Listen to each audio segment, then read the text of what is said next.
a des choses qu'on doit éviter. Oh, vous avez des personnes qui vous disent, oh ouais, tu sais quoi, il faut que tu fasses une offrande de rachat. Si tu n'as pas fait une offrande de rachat, vraiment ta vie, tes affaires ne vont pas marcher. Tu as besoin de racheter quoi? Dieu t'a déjà, on verra dans la Bible, pas mon discours, dans la Bible, tu as déjà été racheté à grand prix. Mais comment vas-tu oser dire que tu te rachètes par une offrande? Quelle stupidité. Et ça paraît intellectuellement normal. Je voulais que je vous dise la vérité. Écoute-moi bien. Il m'est arrivé des fois où je pensais que moi-même j'étais possédé. Parce qu'à un moment, quand ça devient dur, et quand on te dit que non, c'est ton grand-père, tu peux croire. Parce que c'est dur. Vous pensez que quand les gars étaient à 390 ans de captivité, si on disait il faut bâtir des hôtels, hôtels d'antilope, hôtels d'éléphants, hôtels, les gars vont mettre des hôtels, que là, on doit combattre. Mais ce n'est pas rien à faire, c'est juste un processus. Il y a des batailles et des combats de ta vie qui n'ont rien à voir avec l'enfer. Il y a des batailles qui ont tout à voir avec ta destinée. Tu dois les livrer, frère. Il n'y a pas à dire ici que tu mets hôtel pour que ça n'arrive pas. Ça va arriver, mais tu vas en sortir vainqueur. Parce que la Bible a prévu que la victoire dans ton camp, ce n'est pas par l'autel. Tu l'as vaincu. À cause de quoi? À cause de quoi? À cause de quoi? Du sang de l'agneau. Et à cause de la parole de ton témoignage. Mettez-moi ce Apocalypse, c'est quoi? 11, verset 12. Ok? 12, 11, 3. Ils l'ont vaincu à cause de quoi? Dites-moi un seul moment. À quel moment ils l'ont vaincu à cause des hôtels? À quel moment ils ont vaincu à cause de l'argent? Pourquoi ces hôtels doivent toujours demander ton argent? Mais réfléchis un peu. Tu dis, hey, tu n'es pas toi qui as fait le voie à l'hôtel?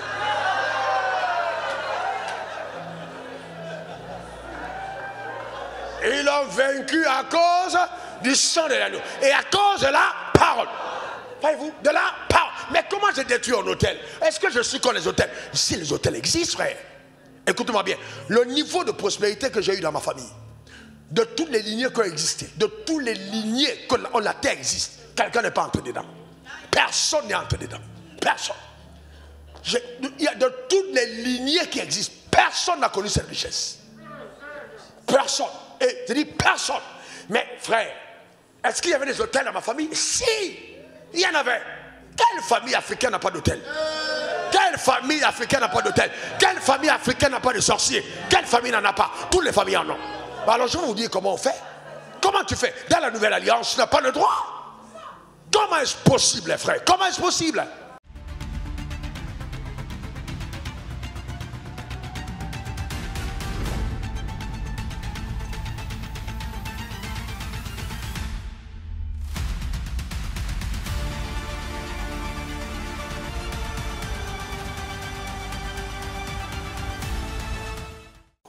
Tu vas mettre la main sur ton cœur et demander à Dieu, accorde-moi, là où tu te trouves, accorde-moi, quel que soit l'endroit où tu es sur la terre, accorde-moi un esprit de sagesse et de révélation dans ta connaissance. Illumine les cieux de mon homme intérieur. Père, donne-moi par la foi de saisir la profondeur de ta pensée.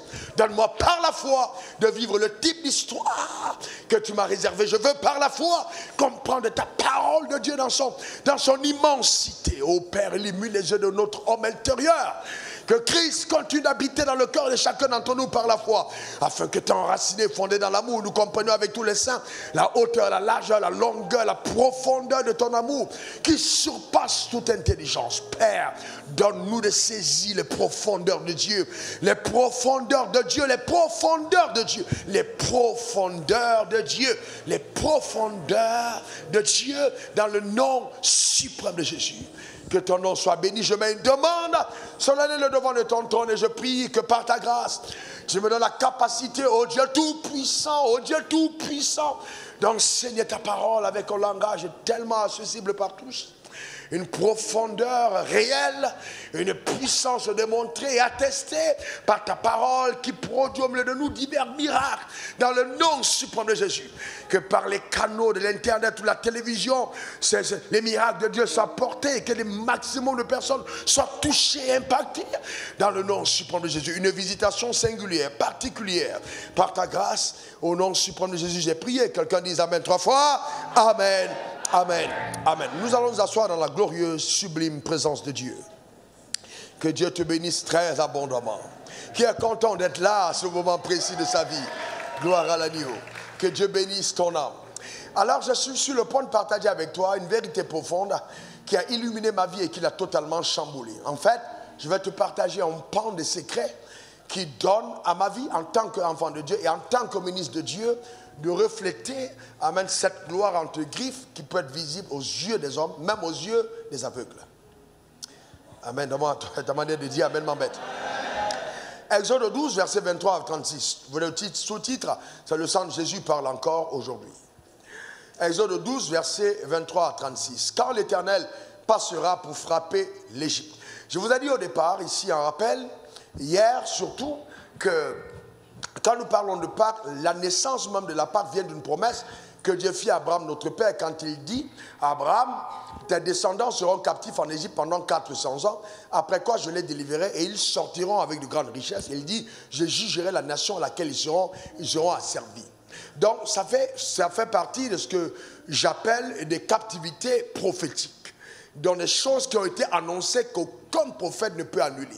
Ce sont des décisions souveraines de Dieu, donc parcours qui a été tracé depuis l'éternité, mais qui va révéler la grandeur de Dieu dans le temps. Et donc il dit, quand arrive justement le temps de la sortie, tout à l'heure, comme disait l'apôtre, on a eu 30 ans d'écart, parce que Dieu qui a donc vu la souffrance de son peuple que lui faisaient subir ses oppresseurs, il dit à Moïse, je suis apparu pour le délivrer, va. Je suis apparu pour le délivrer, va. Je suis apparu pour le délivrer, va. Chaque fois que Dieu veut libérer un peuple d'une certaine tragédie ou de certaines épreuves, il suscite un homme.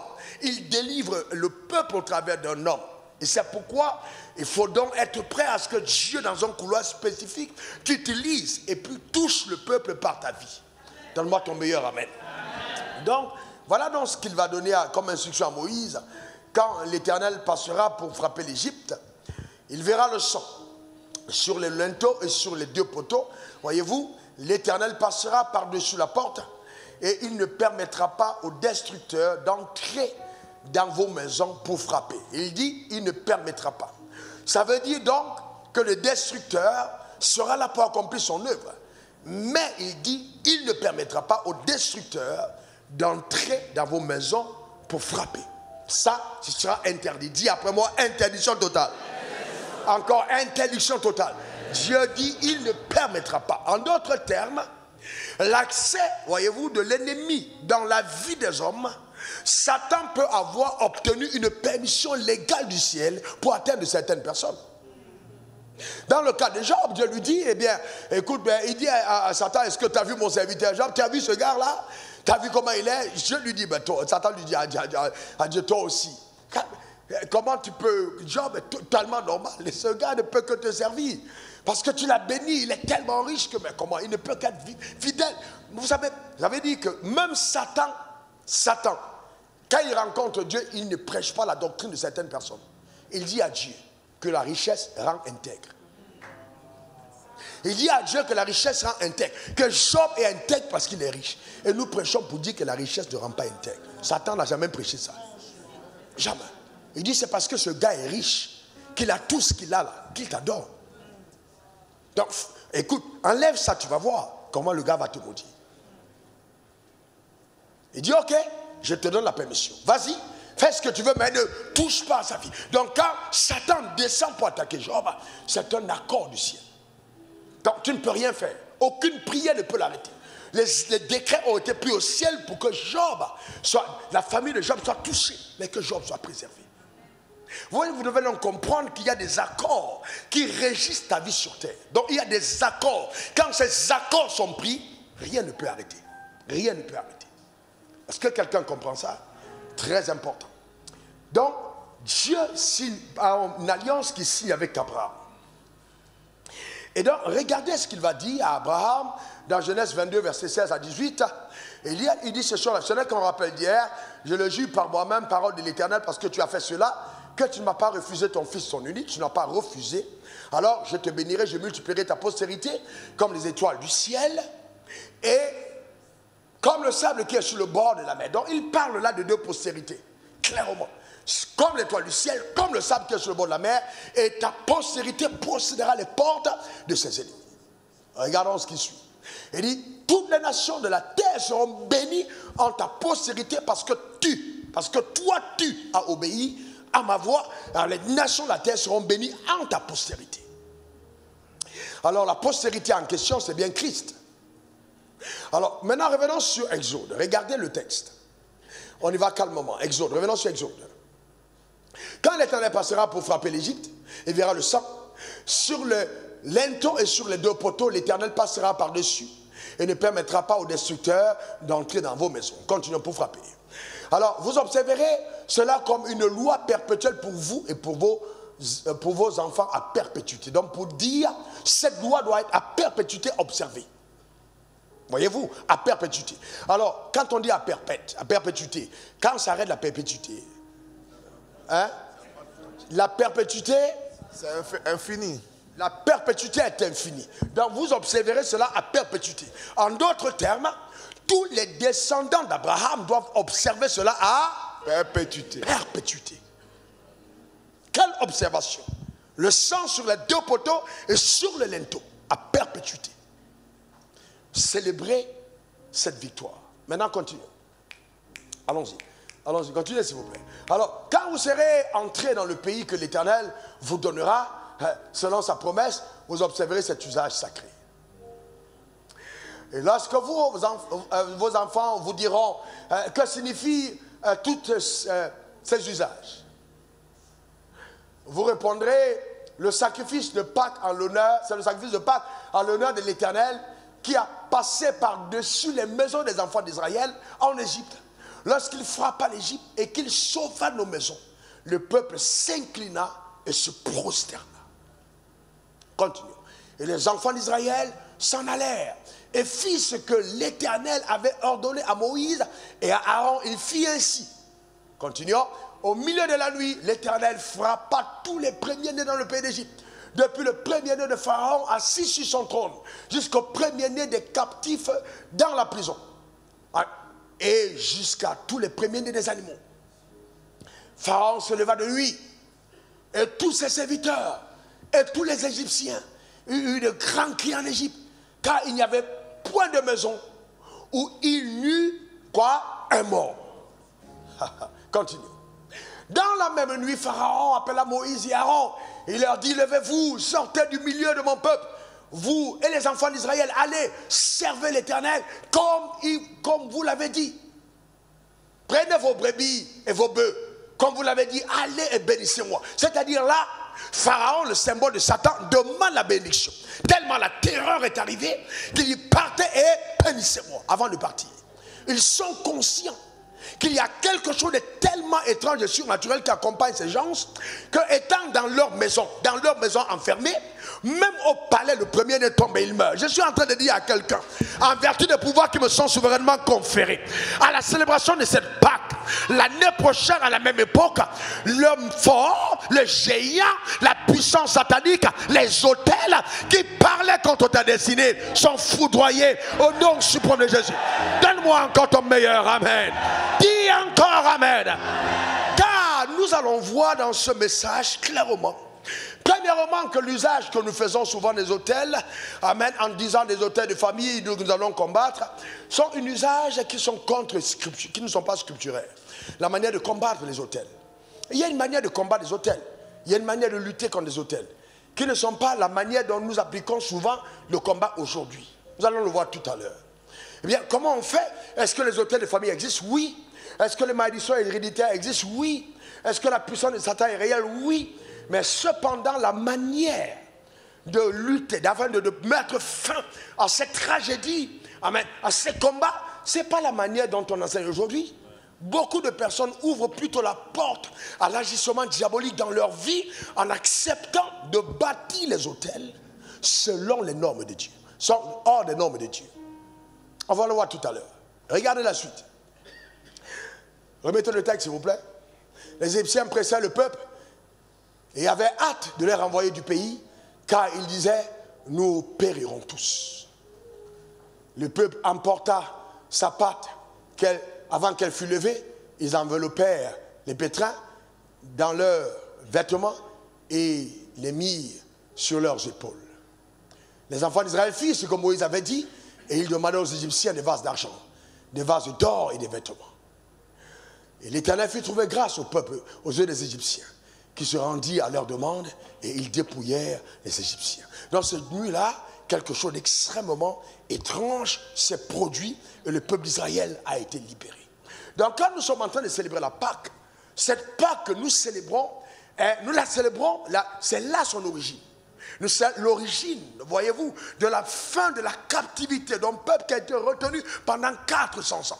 Donc, c'est pour dire aussi que chaque fois que nous célébrons la Pâque, nous sommes en train d'attester que quel que soit le type de captivité dans laquelle nous avons été, que cela ait duré de n'importe quelle génération, écoutez-moi bien, voyez-vous, nous sommes capables d'y mettre fin. Ta manière de dire Amen m'embête. Et que la liberté est notre héritage en Christ. Dis encore Amen. Et c'est pourquoi, dans la compréhension des Écritures, l'apôtre Paul, Jean-Baptiste, quand il voit Jésus, il dit voici l'agneau de Dieu qui ôte les péchés du monde. Donc il parle, il présente Jésus comme étant l'agneau. Cet agneau immolé, cet agneau qui devrait donc servir à préserver nos vies, à nous permettre de vivre une vie de totale distinction. Donne-moi encore ton meilleur Amen. Dis à ton voisin, je vivrai selon les standards que m'impose la parole de Dieu. Amen. Alors, donc, le sang vous servira de signe. Le sang vous servira de signe. Le sang vous servira de signe. Et donc, vous voyez, quand nous parlons donc de Jésus, Jésus est cet agneau qui a été immolé. Il est cet agneau qui a donné sa vie, dont le sang, voyez-vous, sert pour nous afin que nous puissions véritablement connaître la liberté. Romains 3, verset 23, tous ont péché et sont privés de la gloire de Dieu. Mais cependant, lorsque nous étions encore pécheurs, comme dit Romains, Christ est mort pour nous. Il est mort pour nous parce que sans effusion de sang, il n'y a point de pardon du péché. Son sang a été versé pour ôter les péchés. Qui le croit? Eh bien, qui le croit? Très bien. Alors maintenant, suivez-moi bien. Et donc, quand ce sang a été versé pour le pardon de nos péchés, est-ce que quand nous sommes nés de nouveau, nous sommes véritablement pardonnés par Dieu? Est-ce que Dieu nous a pardonné tous les péchés ou certains péchés? Il nous a pardonné tous les péchés. Alors maintenant, écoutez-moi attentivement. Quand Abraham a conclu son alliance avec Dieu, pour qu'une alliance ait lieu, il y a généralement 8 étapes. Il y a l'effusion de sang, il y a l'échange de noms, érection de monuments commémoratifs, il y a le partage d'un repas d'alliance, qui font partie des étapes. Il y a généralement 8 étapes pour qu'une alliance de sang soit valide. Mais il faut que 2 de ces 8 étapes soient appliquées pour qu'on constate dans le règne spirituel que cette alliance est valide. Et il y a une étape qui ne doit pas manquer, c'est l'étape de l'effusion de sang. Donc alors, Moïse, voyez-vous, quand il reçoit de Dieu l'ordonnance d'apporter des sacrifices sur l'autel, cette effusion de sang qui doit être versée sur l'autel pour couvrir les péchés, vient intervenir dans le sens d'une promesse qui a été faite à Abraham, leur père. Quand il a dit, ta postérité possédera les portes de ses ennemis. Donc l'alliance qui a été établie avec Abraham impose au peuple d'Israël de vivre dans une certaine conduite. C'est pourquoi, dans l'alliance abrahamique, il y a l'érection ou alors la naissance d'une nation. Alors que dans l'alliance avec Christ, il y a la naissance de l'Église. Donc avec Abraham, c'est une nation. Alors qu'avec Christ, c'est l'Église. Donc l'Église englobe les membres de toutes les nations. Alors que la nation juive, elle est exclusive. Et l'Église est inclusive. Donc l'Église fait appel à tous les peuples. Alors que la nation se limite aux Juifs, aux descendants d'Abraham dans la chair. Est-ce que ça va pour chacun d'entre nous? Mais la promesse qui était faite à Abraham n'était pas tous les Juifs seront bénis en ta postérité. C'était toutes les nations seront bénies en ta postérité parce que tu as obéi à ma voix. Est-ce que ça va? Donc c'est très important qu'on comprenne que cette promesse se rattache à toutes les nations. À toutes les nations. Donc, est-ce que tu fais partie de cette promesse? Lève ta main si tu fais partie. Dis, je reçois cette promesse au nom suprême de Jésus. Encore une troisième fois. Eh bien, je suis béni en Abraham. Toutes les nations de la terre seront bénies en ta postérité. C'est pourquoi, malgré le fait que Dieu nous appelle ses fils, pour l'héritage de la terre, il est obligé de nous appeler fils d'Abraham. Galates 3, verset 7. Reconnaissez donc que ceux qui ont la foi sont des fils d'Abraham. Mais cependant, suivez-moi attentivement, le sang versé dans l'ancienne alliance, le sang des boucs, des brebis, était versé pour augurer une alliance qui était l'alliance abrahamique. C'est une alliance de Dieu avec Abraham. Mais maintenant, quand Christ est mort, regardez ce qu'il va dire, je crois que c'est dans Matthieu 26. Ok, Matthieu 20, verset 26, mettez le texte, on va voir. Regardez ce qu'il va dire concernant son sang. Non, mettez Matthieu 26, verset 26 plutôt. Pendant qu'il mangeait, regardez, pendant 26, 26, s'il vous plaît. Pendant qu'il mangeait, Jésus prit du pain et après avoir rendu grâce, il le rompit et il donna aux disciples en disant, prenez, mangez, ceci est mon corps. Là, ça intervient comme le repas d'alliance. Mangez car ceci est mon corps. Pour qu'une alliance soit constatée, il faut quand même qu'il y ait au moins 2 étapes. Là, il y a déjà, il dit prenez et mangez le repas d'alliance. Maintenant, continuons. Regardez ça, regardez. Ensuite, il prit une coupe et après avoir rendu grâce, il a leur donné en disant, buvez-en tous, car ceci est mon sang. L'effusion de sang, le sang de l'alliance, le sang de l'alliance, le sang de l'alliance. De quelle alliance parle-t-il? Quand il parle du sang de l'alliance, il dit le sang de l'alliance qui est répandu pour plusieurs pour la rémission des péchés. Il parle là du sang d'une alliance. Maintenant, écoutez-moi bien, dis après moi alliance. S'il te plaît, dis alliance. Alors restez calme et comprenez, parce que je veux que vous assimilez ça. C'est aussi simple. L'alliance est un pacte et un contrat conclu entre 2 ou plusieurs parties. Dis après moi, pacte, contrat. Encore pacte, contrat. Encore pacte, contrat. Conclu entre 2 ou plusieurs parties, ayant des engagements réciproques. Lesquels engagements tiennent lieu d'obligation. C'est-à-dire, quand nous entrons en alliance et que le pacte est signé, j'ai l'engagement de faire ce que l'alliance exige de moi. Par exemple, quand on était jeunes, on avait des jeunes garçons qui coupaient leurs trucs et puis ils étaient avec des filles dans le verre. Ils se couent, ils disent, bon, je bois, le jour où tu me trompes, tu deviens fou. Moi, j'ai des camarades qui sont devenus fous. Parce que l'alliance de sang, même les gangsters que vous voyez là, beaucoup d'entre eux signent des pactes. Et ces pactes-là les empêchent de pouvoir vivre le type de vie, voyez-vous, de se trahir. Et il dit, si tu trahis, tu meurs. C'est pour ça que les gars ne parlent pas. Parce qu'il y a une alliance, ils savent que si tu as trahi, tu es mort. Et ils ne peuvent pas se trahir entre eux. Ils sont même souvent dans les gangs plus loyaux que les pasteurs entre eux. Ils ne peuvent pas trahir. Et le drame, c'est que quand nous prenons le repas d'alliance, nous ne nous rendons même pas compte que nous sommes dans un pacte. L'un vis-à-vis de l'autre, nous devenons gardiens de notre frère. Et que nous n'avons pas le droit de trahir l'alliance sacrée. C'est le sang de l'alliance. Répandu pour plusieurs. Pacte au contrat, incluant les engagements réciproques, lesquels engagements tiennent lieu d'obligation, c'est-à-dire que l'engagement que tu as pris devient une obligation. Je vous montre un peu quelque chose pour que vous compreniez. Dans cette obligation, voyez-vous, l'alliance vous unit. L'alliance fait que ce qui est à toi est à moi. Donc ce qui appartient à Daniel appartient à Raoul, ce qui appartient à Raoul appartient à Daniel dans l'alliance de sang. Nous partageons nos actifs, c'est-à-dire ce qui est à toi est à moi. Mais plus les actifs, on partage les passifs. Donc si elle est endettée, je suis endetté. Donc vous avez le droit, avant d'épouser une personne, de demander, est-ce que tu es endetté? Parce que si vous vous mariez étant endetté, les dettes vous les payez ensemble. Et l'endettement peut être un endettement qui n'est pas simplement physique. Vous pouvez être endetté spirituellement. Il y a des gens qui doivent aux hôtels de leur village et qui doivent payer ce qu'ils ont mangé. Et c'est pourquoi quand vous vous mariez, assurez-vous du passif de la personne. Qu'est-ce qu'elle transporte? Si elle n'est pas en Christ, vous êtes en danger. Parce que tout ce qu'elle transporte comme réclamation de famille, elle devient un. Parce que vous l'avez épousé légalement, alors ça devient un. C'est pour ça que la Bible ne veut pas que tu épouses une païenne. Ce n'est pas dit que Dieu n'aime pas les païennes, mais Dieu veut te simplifier la vie.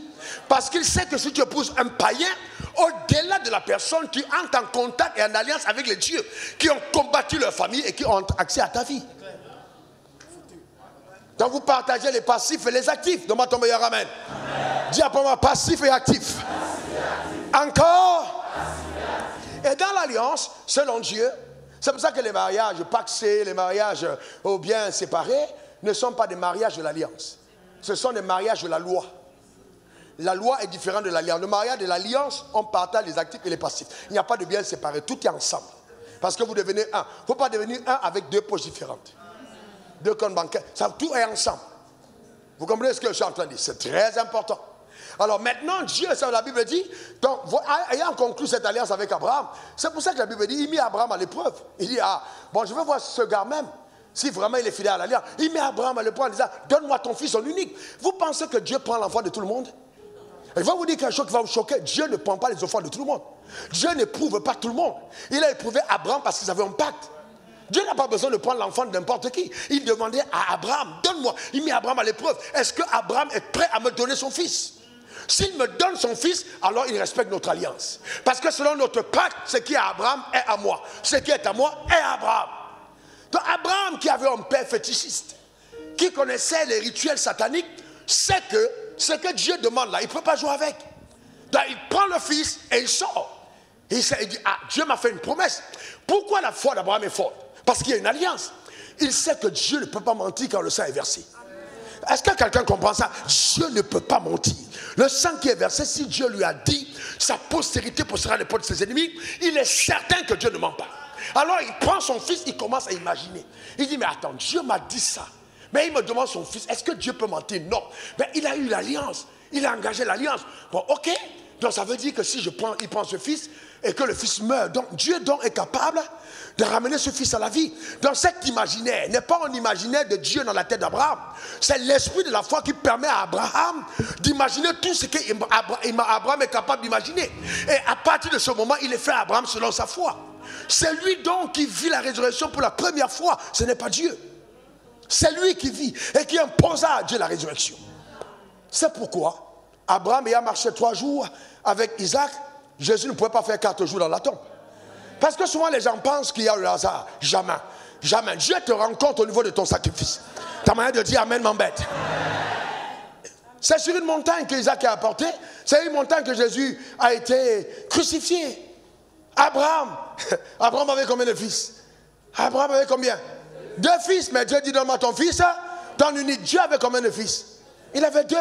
Il y avait Adam, fils de Dieu. Il y avait aussi Jésus, mais il dit je vous donne mon fils unique. Donc les deux sont dans les mêmes conditions. Donc quand il demande le fils d'Abraham, il dit donne-moi ton fils en unique, il met Abraham à l'épreuve. Donc mais ce qu'il demande, c'est la possibilité de faire venir son fils. Parce que le but de Dieu en entrant en alliance avec Abraham était la reconquête de la terre. Et Abraham en entrant en alliance avec Dieu était de reposséder le ciel. Chacun avait quelque chose. Les hommes avaient perdu le ciel, Dieu avait perdu la terre. Les hommes avaient perdu le ciel, Dieu avait perdu la terre. Écoutez-moi très bien, ça vient de moi, ça m'engage que moi. N'épousez jamais quelqu'un qui n'a rien à vous apporter. Homme comme femme. Épousez pas quelqu'un qui n'a rien à vous apporter. Non, il n'y a rien. Il faut que tu t'apprêtes à apporter quelque chose. Vous n'entrez pas en alliance avec quelqu'un qui ne va pas valoriser votre statut, qui ne va pas vous donner de réaliser vos rêves. Dieu est entré en alliance avec Abraham parce qu'il réalisait le rêve de reposséder la terre. Et Abraham a accepté l'alliance parce qu'il voulait repartir au ciel. Il y a quelque chose à donner. Il y a quelque chose à donner. Dans les affaires de oui, vraiment, j'étais épousé, je n'ai pas calculé, tu en fous. Il y a quelque chose parce que l'amour fait des calculs. C'est le coup de foudre qui ne fait. C'est pour ça que tu es foudroyé. Coup de foudre. Tu es foudroyé. Bam, bam, bam. C'est pour ça qu'on dit coup de foudre. Tu es foudroyé. Tu as perdu tes sens. Mais l'amour calcule. Qu'est-ce que je gagne? Qu'est-ce que ça m'apporte? Il y a des gars, mieux vaut les laisser. Parce que je te garantis, ils vont te pourrir la vie. Ils ne t'apportent rien. Ce sont des malauds qui vont te traumatiser. Mets-les de côté. Le statut de marié, là, c'est pas ça qui est le plus important. C'est ton bonheur, c'est ta paix, c'est ta joie. Donne-moi encore ton meilleur amen. Il va y avoir quelque chose à apporter. Amen. Gloire à Dieu. Il ne faut pas penser qu'il y a quelque chose à apporter, ma soeur. Quelque chose. Il y a toujours un intérêt que tu amènes avec quelqu'un. Oh, je t'ai vu, je ne sais pas pourquoi, mais je ne me sens pas. Non, il y a demande à l'homme, pourquoi tu m'aimes? Pourquoi moi? Il faut que la personne te donne au moins une raison qui fait que tu sois différent d'une autre. Sinon, demain, toi qui t'appelles Sandra, ce sera Aminata. Parce que, non, je te garantis la vérité. Je te dis la vérité. Parce que s'il n'y a pas une raison, amen, alors là, c'est la déraison. Tu es après moi alliance. Tu es après moi alliance. Tu es après moi alliance. Il mit Abraham à l'épreuve en ces mots. Donne-moi ton fils. Donc dans cette alliance, vous allez vous rendre compte que dès que l'alliance est conclue, on entre vers la fin du message, il y a un changement de saison. Donc quand l'alliance est établie, l'alliance augure une nouvelle saison. C'est pour ça que l'alliance augure une nouvelle saison. Et la nouvelle saison définit le type de rapport que Dieu a avec les alliés. C'est pour ça qu'avant la loi, avant l'alliance abrahamique, les hommes vivaient dans la grâce. Après l'alliance abrahamique et l'exigence de la loi par Moïse, on est entré dans la loi. Donc, avec Abraham, c'était la promesse. Mais avant ça, les hommes qui péchaient ne savaient même pas qu'ils avaient péché parce qu'il n'y avait pas de loi. Il n'y avait pas de loi. Parce que c'est quand maintenant, Moïse sur la montagne, voyez-vous, le peuple veut un roi comme les autres. Dieu dit, ok, comme c'est ce qu'il demande, je vous donnerai une loi et je ferai... À partir de là, il y a l'érection d'une loi. Donc c'est cette loi qui fait connaître le péché. Sinon, avant ça, il y a toutes les bénédictions. La mer rouge est ouverte alors qu'il n'y a pas de loi. Le peuple vit des miracles de plus extraordinaires, sans aucune loi. C'est en fait la grâce avant la loi. Mais dès qu'il demande la loi, ça devient terrible. Celui qui met la loi en pratique, il vivra par elle. Mais avant ça, il n'y avait pas de loi. Dans les rapports deviennent, sont régis par, voyez-vous, les alliances. Et donc quand Jésus arrive, il dit, ceci est mon sang, le sang de la nouvelle alliance. Il est en train de dire, comme les choses ont été avec Abraham, ce ne sera plus jamais ainsi. Et c'est pourquoi la Bible est divisée en deux. Ancien Testament qui veut dire Ancienne Alliance, Nouveau Testament qui veut dire Nouvelle Alliance. Donc quand je lis le Nouveau Testament, je lis la pensée de Dieu pour la Nouvelle Alliance. Et le sang de Jésus est versé pour la Nouvelle Alliance. Dis après moi, Nouvelle Alliance. Encore Nouvelle Alliance. Donc à partir de ce moment, tous mon passif est partagé par Dieu. Dieu partage les passifs de ses alliés. Est-ce que tu comprends ça? Dieu partage les passifs. Si dans l'Ancien Testament, il est parti tuer les dieux qui combattaient ce peuple, ce n'est pas dans la Nouvelle Alliance que Dieu va laisser les dieux là te combattre. Il a terrorisé les dieux quand ils sont sortis d'Égypte. Il a frappé les premiers-nés. Je peux vous dire quelque chose sur les premiers-nés. Faites attention. Cette malédiction supposée sur les premiers-nés, ce n'est plus pour nous. Non, écoutez-moi très bien, ce n'est plus pour nous. Parce que dans la Nouvelle Alliance, notre premier-né a déjà été sacrifié. Ta manière de dire amen m'embête. Donne-moi ton meilleur amen. Dans le seul sens où nous sommes de la même fratrie et Jésus est le premier-né dans notre plusieurs frères, dans notre premier-né ayant déjà été sacrifié, aucun de nos premiers-nés ne pourra encore mourir. Ta manière de dire amen m'embête. Donc cette malédiction n'est pas dans ta famille. Elle ne tient plus total. Elle n'est plus légale. Elle n'est plus légale. Dis ce n'est plus légal. Dis encore après moi ce n'est plus légal. C'est pourquoi vous ne pouvez pas être un bon enfant de Dieu si vous n'êtes pas quelqu'un d'intelligent. Et l'église est remplie de personnes qui sont des suiveurs sans comprendre. Mais vous savez, est-ce que vous savez que la connaissance spirituelle est plus intelligente que la connaissance d'ivresse? Et qu'un homme qui connaît la Bible est plus instruit qu'un homme qui connaît les enseignements de l'université. La Bible, vous devez comprendre ça. C'est pas possible. Le premier-né a été réclamé. Le premier-né est mort sur la croix pour toi. Et maintenant on te dit, ouais, t'es premier-né, tu sais quoi? Il faut que tu apportes un sacrifice parce que le premier-né va mourir. Mais quel premier-né? À quelle famille tu appartiens, diantre? Quelle est ta famille? C'est ça le drame. Tu es de la famille de Dieu. Et le premier-né a déjà été sacrifié. Tu n'as pas à craindre quoi que ce soit. Ta manière de dire amen m'embête. Donne-moi ton meilleur amen. Dis encore amen. Cependant, dans le camp ennemi, les premiers-nés sont tombés. Fureur dans partout. Les gens sont tombés comme des mouches. Je vais vous dire quelque chose. Pour toutes les personnes avec qui Dieu marche, il y a des gens qui vont au cimetière avant leur heure à cause d'eux. Je reprends. Il y a des gens qui vont au cimetière trop tôt à cause de toi.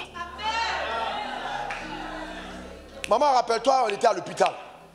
Quand je vais remettre les diplômes. Et puis, j'étais couché, on m'a dit, c'était malade. Et on a dit qu'il faut qu'il reste à l'hôpital. Tu te rappelles? À la cantine à Douala? Tu te rappelles? Quand il est venu me prendre dans la chambre pour accoucher le témoignage, le chauffeur de taxi lui a dit, c'est fini. On a dit, non, c'est fini ce gars-là. Il faut que maman, courage.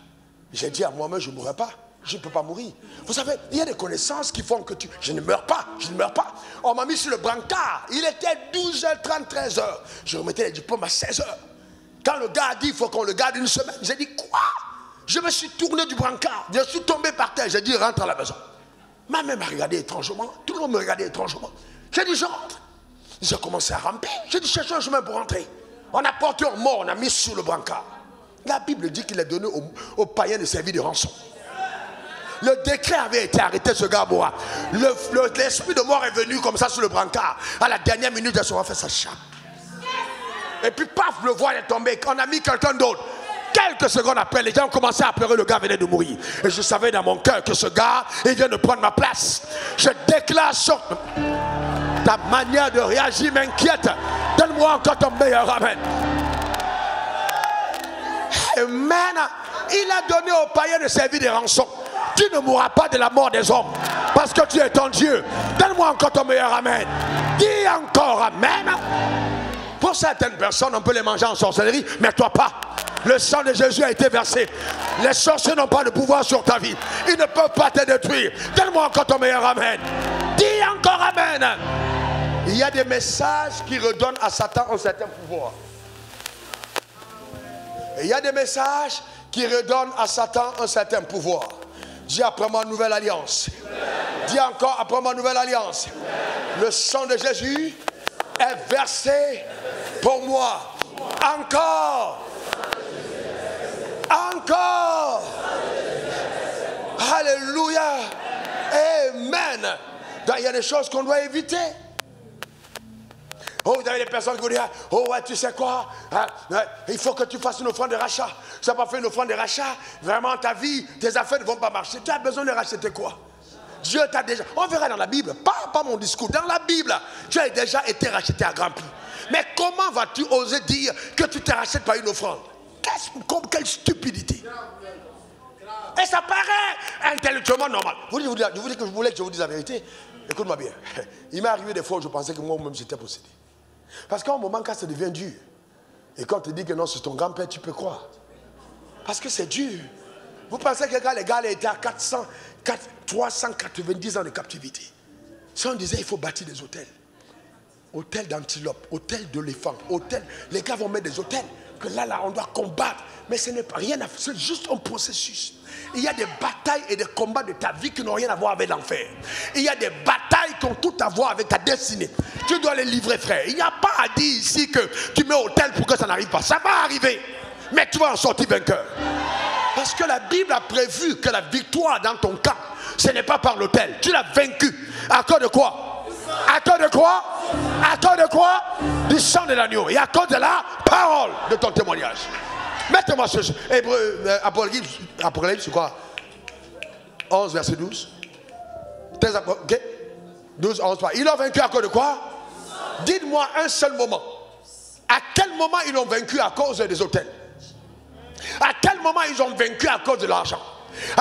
Pourquoi ces hôtels doivent toujours demander ton argent? Mais réfléchis un peu. Tu dis, tu sais pas toi qui as fait le vent des à l'hôtel?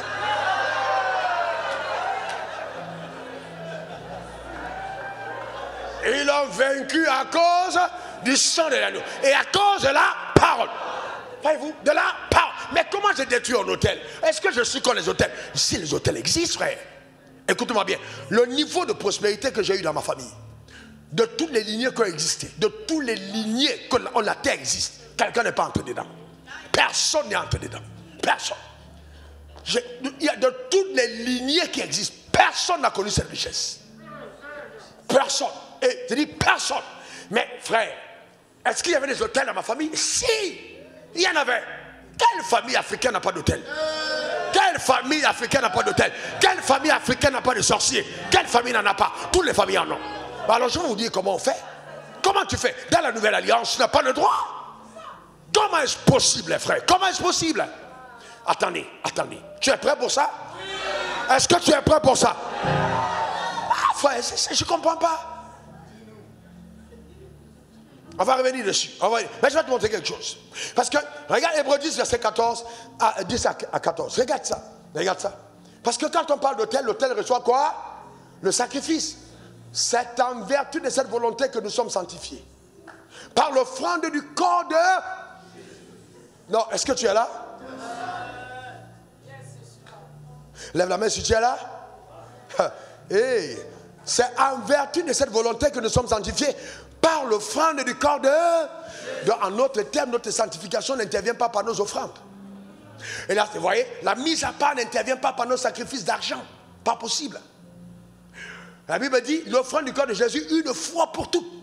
Une fois pour toutes. Il faut bien souligner une fois pour toutes. C'est-à-dire il n'y a pas à donner un autre sacrifice pour que la victoire soit ton partage, parce que ce corps a été donné une fois pour toutes. Verset 11, regardez ça. Tandis que tout sacrificateur fait chaque jour le service et offre souvent les mêmes sacrifices qui ne peuvent jamais ôter les péchés. On parle là de l'ancienne alliance. Il offre les sacrifices qui ne peuvent pas ôter les péchés chaque année. Vous entendez des gens dire, viens renouveler ton autel. Et le problème, c'est qu'il y a des autels, on m'a dit qu'il y a des autels d'éléphants. Il y a des autels de phacochères. Il y a des autels de taureaux. Il y a des autels hébrides. Alors maintenant, je vous pose une question.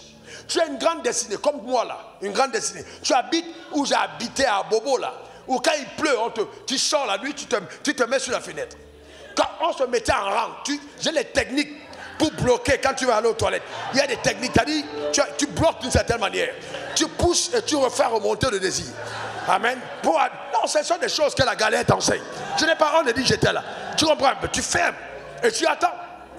Souvent même quand tu vas dans un endroit et tu demandes est-ce que vous avez des toilettes, ce que les gens pensent que c'est parce que non, c'est-à-dire tu pries que tu puisses quand même faire tes toilettes là. Au moins c'est un peu plus propre.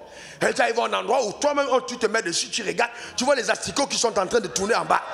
Il y en a ma frère, c'est là où j'étais, c'est pas une affaire de hey, c'est la vérité. On était bien, il ne faut pas avoir honte.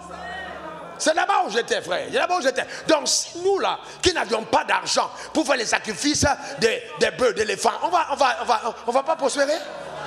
Dieu est si mauvais pour empêcher aux pauvres d'aller loin.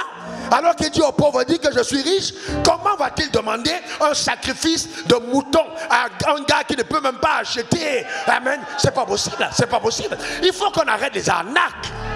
Je comprends que certaines personnes n'ont pas la grâce d'avoir la révélation que j'ai. Mais cependant, frères et sœurs, si cette révélation t'est donnée et que tu continues à manipuler le peuple, c'est dangereux, c'est diabolique. Parce que dans tous les cas, mais vous savez, j'ai un problème avec les Africains. J'ai un problème avec les croyants de cette génération. Qu'est-ce que vous cherchez? Vous cherchez quoi? Tous les jours, tu prends le repas d'alliance, tu dis Jésus est mort pour moi. Donc Jésus qui est mort pour toi là, son sacrifice est insuffisant. Qu'est-ce que vous cherchez? Continuez, regardez ça. C'est la parole de Dieu. Lui, après avoir offert un seul sacrifice pour les péchés, s'est assis pour toujours à la droite de Dieu. Il s'est assis pour toujours, attendant désormais. Il attend désormais, pas que tu fasses quoi que ce soit, mais que ses ennemis soient devenus son marchepied. Maintenant, le marchepied de Dieu, c'est quoi? C'est l'église. C'est l'église qui utilise les pieds pour écraser la tête de Satan.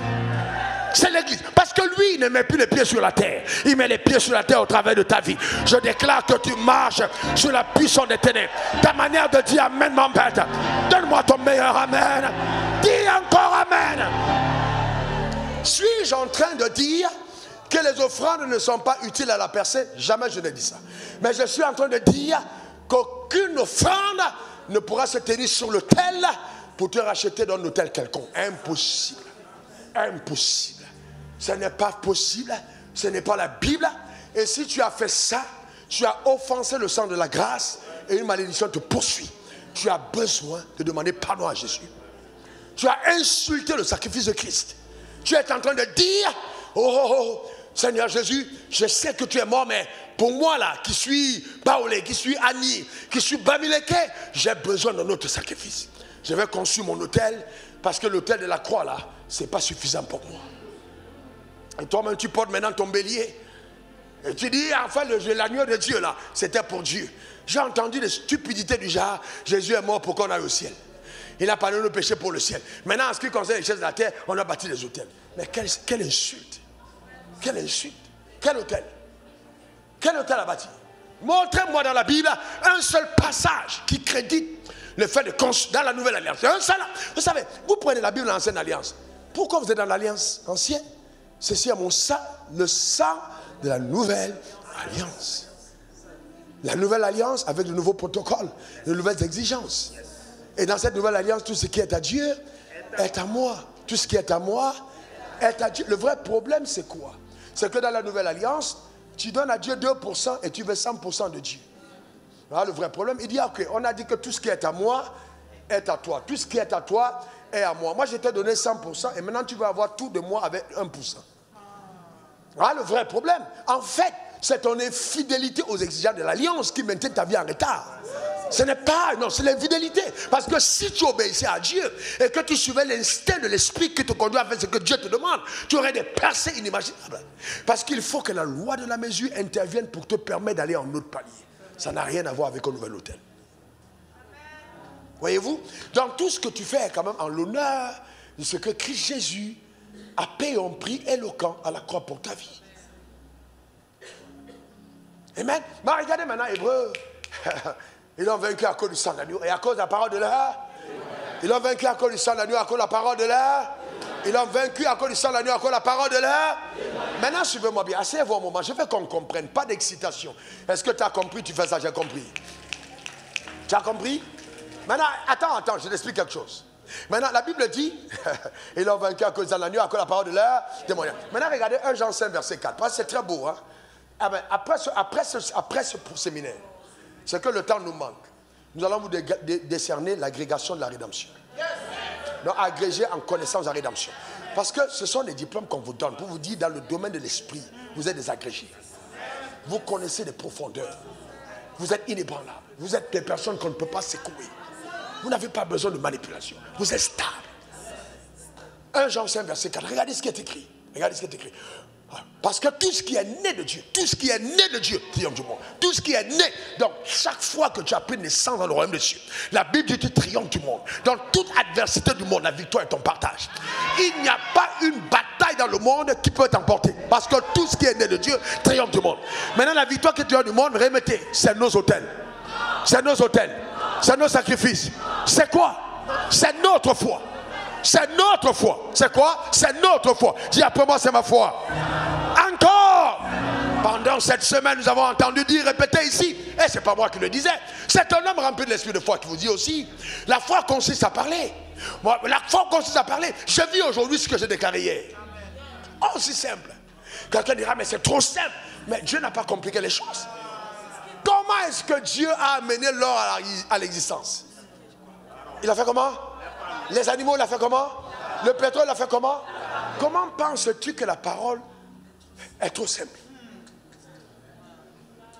Un jour, Dieu me dit, fils, est-ce que tu crois les théories de l'économie? Parce que j'étais en train de faire une étude. J'ai dit, pourquoi? Il dit, les matières premières, c'est quoi? Je commence à citer. Il dit, non, ce n'est pas les matières premières. Les matières premières n'ont jamais été l'or. La matière première, c'est ce qui a amené l'or à l'existence. La matière première, c'est ma parole. Donc, si un pays est... Non, écoutez, si un pays est défini comme riche, parce que son sous-sol est riche, à plus forte raison, si ton sous-sol a la parole. Si ton sous-sol a la parole, si en toi tu as la parole, si dans ton âme tu as la parole, dans ton esprit tu as la parole, si dans ton sous-sol tu as la parole, personne ne peut dire que tu es pauvre. Dis après moi, je ne suis pas pauvre, car j'ai la matière première. Affirme encore en moi. Amen. Amen. La Bible dit, ils l'ont vaincu à cause du sang de l'agneau et à cause de la parole de leur témoignage. À cause de la parole de ton témoignage. La parole de ton témoignage. La parole, la parole, la parole, la parole. Tout ce qui triomphe du monde, c'est notre foi. Il consiste à quoi? Et à parler. Maintenant, écoutez, silence, asseyez-vous. Voici pourquoi ça ne marche pas. Tu veux savoir pourquoi? Bon, compte tenu du temps, on va faire ça dimanche. On peut continuer? Tu veux savoir pourquoi ça ne marche pas? Vous savez, le problème c'est que nous disons le sang de Jésus, il est puissant, il est puissant. Le sang de Jésus n'a de puissance réelle que quand elle est associée à la voix de ta parole. Mettez Apocalypse 12, 11. Regardez ça. Regarde, Apocalypse 12, verset 11. Regardez, ils l'ont vaincu à cause du sang de l'agneau et conjonction de coordination. Conjonction de coordination. Donc si on n'a pas associé la parole à la voix du sang, impossible. Impossible que cette voix devienne légitime dans ta vie. En d'autres termes, elle parle. Quand le sang de Jésus est versé à la croix, elle a commencé à parler. Justice, justice pour l'humanité. Justice pour l'humanité. Justice pour l'humanité. Le sang a parlé. Et le sang a parlé libération, libération, délivrance, guérison.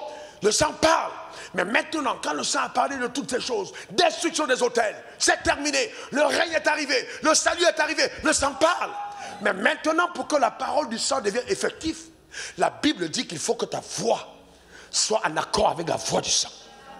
Et toi, maintenant, tu dis non, ce sang-là, c'est insuffisant. Je vais apporter mon propre sang, pas mon offrande. C'est la mort. Parce que tu ne peux plus rien. Parce que si tu apportes un autre sacrifice à la part du sacrifice de Christ, eh bien, tu muselles la voix du sang. Il ne parle plus parce que tu n'as pas reconnu le sang. Vous voyez comment dangereux est ces choses-là. Et puis, ça peut paraître tellement vrai. Tellement. Toi, tu es là, tu vis dans le désordre, comme un porc. Dieu t'a béni, tu vis comme un porc. Tout ce qui te bouge devant toi, tu es embrouillé. Mais tu as besoin qu'on te stabilise. Maintenant, tes affaires commencent à... Tu dis les sorciers. Quel sorcier? Tu es le sorcier de ta vie. Le sol sera maudit à cause de toi. Un enfant de Dieu qui a des problèmes dans sa marche, ce n'est jamais le diable. C'est toujours lui. Jamais. Jamais la nouvelle création ne peut dire c'est Satan. Non, c'est toi qui donnes accès à Satan. Ferme les portes. Utilise la voix du sang. Ferme les portes. J'ai dit quoi? Ferme les portes. Utilise la voix du sang. Et puis tu parles. Et puis tu parles. Et il a effacé l'acte des ordonnances, me condamnait et subsistait contre moi. Il les a détruits à la croix. Et il n'y a maintenant pour moi aucune condamnation parce que je suis en Christ.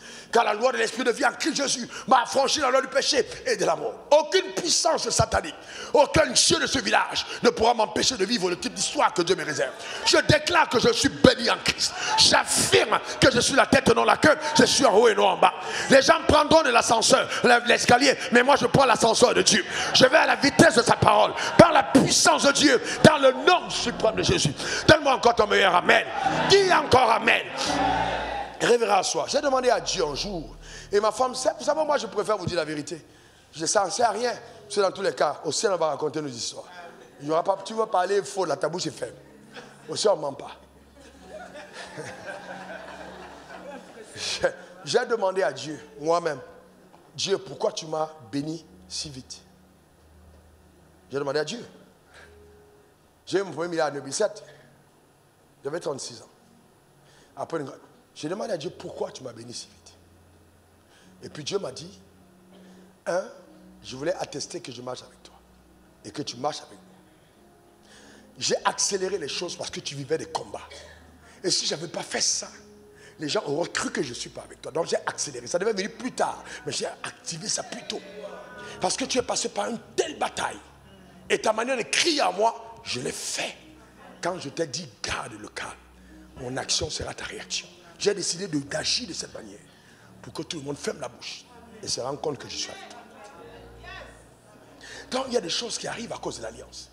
Si je ne me suis pas appelé moi-même, si c'est Dieu qui m'a appelé, pourquoi tu penses que vraiment les problèmes que tu traverses, il faille que ce soit toi qui puisses les résoudre? Il faut continuer de déclarer, de confesser la parole, d'affirmer ce que la Bible dit, quel que soit ce qui arrive. Je te garantis, le ciel interviendra. Ils l'ont vaincu à cause du sang de l'agneau. Et la parole de leur témoignage. Le problème, c'est qu'on est faible spirituellement. On est faible. Vous avez les déclarations. Comment tu peux lire les déclarations du pasteur, tu ne lis pas la Bible? Vous avez les livres de vos pasteurs, vous n'avez pas de Bible. La Bible, lis la Bible, lis la Bible. Lis les promesses de Dieu, lis la Bible. Lis la Bible. Les promesses sont devenues tellement faibles. Un chapitre par jour, tu ne peux pas lire. Quel est ton problème? Mais comment tu vas faire? Comment tu vas faire? Déclare la parole. Tous les jours, TikTok, WhatsApp, toutes les histoires bizarres, tu les as, toutes les histoires bizarres. Tu es tellement charnel, que tu perds toute forme de sensibilité de la saison. Vous devez comprendre, il y a des choses qui arrivent dans une saison. Tu dois être quand même déclaré. Jamais de la vie, frère, jamais. Écoutez-moi, ce n'est pas de l'orgueil, ce n'est pas l'avantagisme. Je ne connais pas dans notre génération quelqu'un qui est entré dans la dimension de ce que Dieu m'a donné. Et qui prêche la parole, qui se tient avec la parole. Je ne connais pas. Je ne peux pas tout vous dire. Je ne peux pas tout vous dire. Je vous dis la vérité. Mais il n'y a pas eu autre chose. Il n'y a pas autre chose que la parole et les principes de Dieu. Jamais les affaires des autels. Jamais. Parce que l'autel de la croix est un autel puissant. C'est un autel puissant. Le sang de Jésus parle encore aujourd'hui. Mais que suis-je la belle? Il continue de parler. Ce n'est pas un sang qui se tue, c'est un sang qui parle. Et qui attend que tu associes ta voix à la sienne. Amen. Que tu parles. sa voix au sien ou à la sienne, au sien, un sang.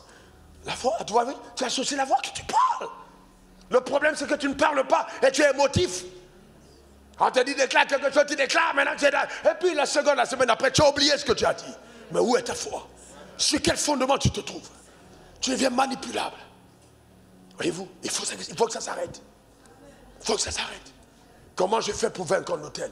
Premièrement, je reconnais que celui qui est à moi est plus fort que celui qui est dans le monde. Je dis quoi? Je reconnais que celui qui est à moi est plus fort que celui qui est dans le monde.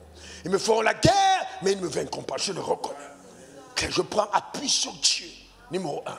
De 2, je clame la victoire de la croix. Je clame cette victoire. Je clame cette victoire. Pour vaincre un autel, je pose l'autel à l'autel de la croix. C'est-à-dire ce que Jésus a fait. Je présente cet autel. Ils l'ont vaincu à cause du sang de l'agneau. Je présente cet autel.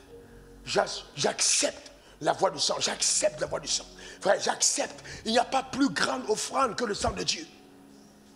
Si on te fait donner même si c'est le sang de, je ne sais pas, de 10 éléphants, ça n'est de très loin, trop bas par rapport au sang de Dieu. Dans le sang de Dieu, je crois en cet autel. Je crois au sacrifice de la croix. De 3, j'associe ma voix. Je parle. J'ai dit quoi? Je parle. J'ai dit quoi? Je parle. J'ai dit quoi? Je parle. J'ai dit quoi? Je parle. Simple. 4, j'écoute les instructions de Dieu. J'ai dit quoi? J'écoute les instructions de Dieu. Je vous donne un témoignage sur ce point et on va prier. Alors, qu'est-ce qui s'est passé dans ma vie personnelle?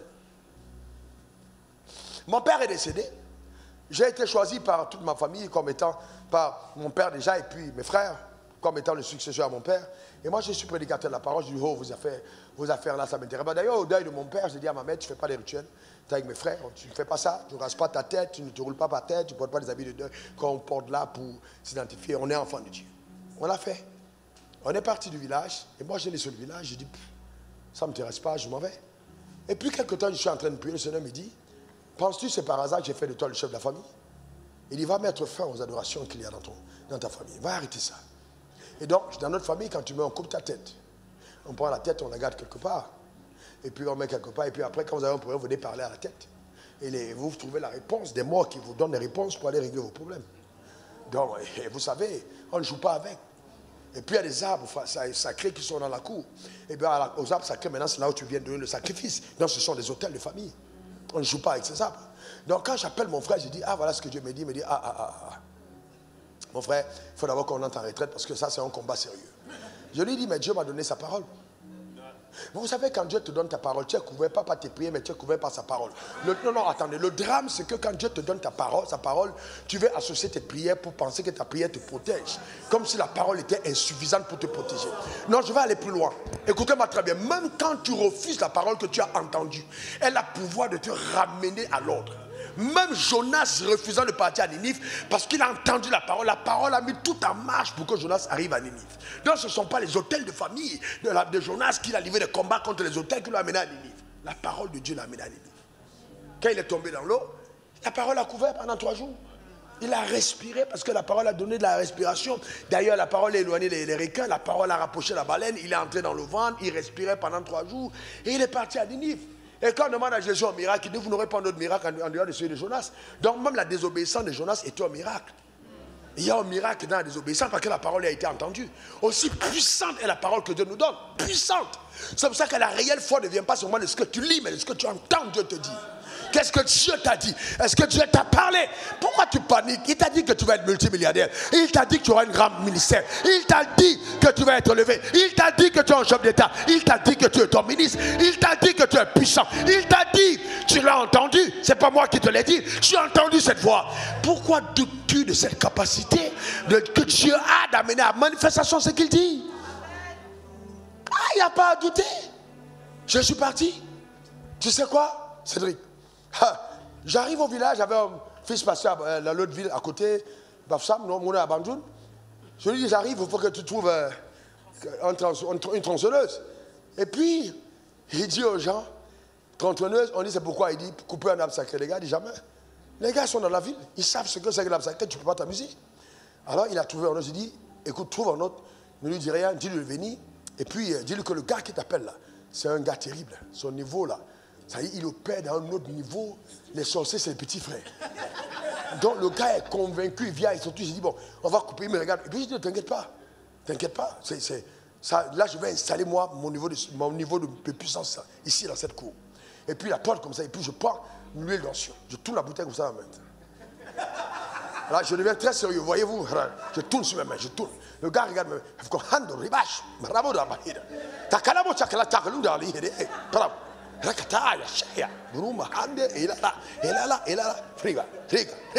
donc je verse ça sur. Dans le gars lui-même, quand il m'a vu mon rituel, dans il s'est dit non, ce gars-là, ça doit être un gars d'une autre dimension. Et puis je suis parti au bord de l'arbre, j'ai versé lui, j'ai fait Handara Baba, au Shakata, maintenant il fait ça, Hiyoma, Hiyoma, Hiyoma, Rakataba, Hiyoma, Hiyoma, Hiyoma. Donc vous voyez, alors je vous pose une question. Est-ce que la puissance était dans le Hiyoma, Hiyoma, Hiyoma? Ici j'avais affaire à un païen que je devais mystifier par un rituel. Mais toi tu n'es pas païen, on n'a pas besoin de te mystifier. Parce que tu connais la vérité. Donc arrête la mystification et marche calmement dans la vérité. Celui que le Fils a franchi est véritablement libre. Donne-moi encore ton meilleur amen. Dis encore amen. Le gars a pris la tronçonneuse. Le premier arbre est tombé. Chérie, viens. Voici comment était ma cousine. Elles étaient derrière moi, ma cousine. Hein, je fais ça. Elles sont comme ça, elles ont peur. Les photos, on les a. Je n'ai pas préparé de dire ça. Elles sont là comme ça. Elles regardent. Hey, ça tombe. Elles se cachent derrière moi. Elles se cachent. Pomme, c'est tombé. Après, le deuxième arbre tombe. Au milieu des arbres, on trouve des bouteilles. Dans le tronc de l'arbre, les bouteilles d'alcool. Quand j'étais jeune, j'ai été pris à l'alcool depuis 14 ans. C'était les alliances. Mes frères, alcool. Les cousins, alcool. La famille, alcool. Donc voyez-vous, et il y avait des trucs comme des cheveux dans le tronc de l'arbre. Qui est tombé? Qui a mis ça dedans? Donc quand quelqu'un me dit la sorcellerie n'existe pas, je dis toi-même, peut-être que tu es sorcier. Parce que si tu dis que ça n'existe pas, c'est que quelque part, tu veux nous embrouiller. La sorcellerie existe. Mais jamais on ne va la vaincre de la manière que tu es en train de faire. Jamais. Il y a une seule arme capable de nous la victoire contre la puissance des ténèbres. Cette arme, c'est le sang de Jésus. Je verrai le sang. Je verrai le sang. Donne-moi ton meilleur amen. Dis encore amen. Un texte me revient. On va prier. Puisque tous participent à l'aspersion du sang. Et ce cas, c'est 1 Pierre. Ou bien, participe à l'aspersion du sang. Mettez-moi le texte. Si vous l'avez trouvé aussi. Il participe à l'aspersion du sang. Donc voyez-vous, dans ce sang parle encore aujourd'hui. Le sang de Jésus parle. Dis après moi, le sang parle. Le sang parle. Encore, le sang parle. Participe à l'aspersion du sang. 1 Pierre 1, verset 2. 1 Pierre 1, verset 2. 1 Pierre 1, verset 2. Regardez. Et qui sont élus selon la préséance de Dieu le Père. Qui est élu ici selon la préséance de Dieu le Père? Regardez. Par la sanctification de l'esprit. Afin qu'ils deviennent obéissants. On dit qu'ils deviennent quoi?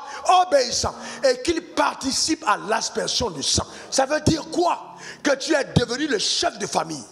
Et que le sang sur les poteaux et les linteaux de ta maison, ce n'est pas à moi de les mettre. C'est toi qui dois mettre. Quand tu deviens spirituellement mature. Et comme ce rituel devait être fait à perpétuité. C'est à Exode, on l'a vu, à perpétuité. On devait l'enseigner. Maintenant, on doit t'enseigner à prendre le sang et à mettre sur les deux poteaux et sur les linteaux. Alors, les deux poteaux et les linteaux, c'est ton esprit, ton âme et ton corps. Tu te couvres du sang de l'agneau. C'est à ton rôle de le faire. Dis pour moi, je me couvre du sang de l'agneau. Encore, je couvre ma famille du sang de l'agneau. Je déclare que mes affaires, mes projets, ma famille, mon église, couvert du sang, le sang de Jésus me recouvre. J'engage le sacrifice de la croix sur ma vie. J'engage le sacrifice de la croix sur ma famille. J'asperge le sang, j'asperge le sang, j'asperge le sang au nom suprême de Jésus. Maintenant, arrêtez un moment. Arrêtez un moment. Regardez ça. C'est très, très profond. Alors, dans la maison, révérend Hervé, juriste émérite de ton état, avocat distingué, Dites-moi, dans la maison des enfants d'Israël qui était où il y avait le sang et sur les portes et le linteau. Donnez le micro. Dites-moi, réponds-moi. Est-ce que quelqu'un pouvait être touché dans la maison? Pourquoi? Qu'est-ce qui protégeait? Est-ce que les gens qui étaient dedans, c'était leur prière ou leur sanctification? Est-ce que c'est parce qu'ils priaient qu'ils étaient protégés? Qu'est-ce qui protégeait? Le sang devait servir de signe. Donc ce qui protégeait, c'était le sang. Donc à partir du moment où je suis mature et que j'asperge le sang ne vient pas juger mon état. Le sang vient dire que je m'identifie au sacrifice qui a été fait pour mon état. Non, je ne sais pas si quelqu'un comprend la profondeur. Alors ça veut dire quoi? Dans la maison, il y avait des voleurs. Dans la maison, il y avait des menteurs.